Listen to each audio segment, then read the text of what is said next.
Hi நண்பா.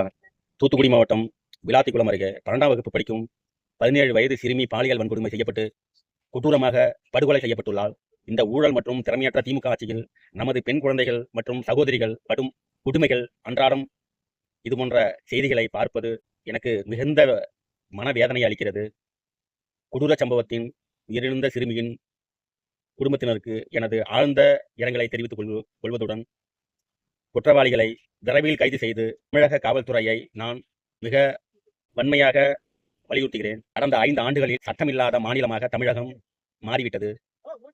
தமிழக மக்கள் இன்னும் சில நாட்களுக்கு இந்த அவலத்தை பொறுத்துக் கொள்ள வேண்டும் என நான் நினைக்கிறேன். வரப்போகும் புதிய ஆட்சி தமிழக வெற்றி கழகத்தின் தலைவர் திரு விஜய் அவர்களின் தலைமையின் கீழ் செயல்படும் நல்லாட்சி நாட்டு மக்களுக்கு நன்மையே நடக்கும் என்பதை நான் ஆணித்தரமாக நம்புவதோடு நல்லதே நடக்கும், கான்ஃபிடண்டா இருங்க அப்படின்னு தலைவர் சொன்னதை தான் நான் திருப்பி சொல்றேன்.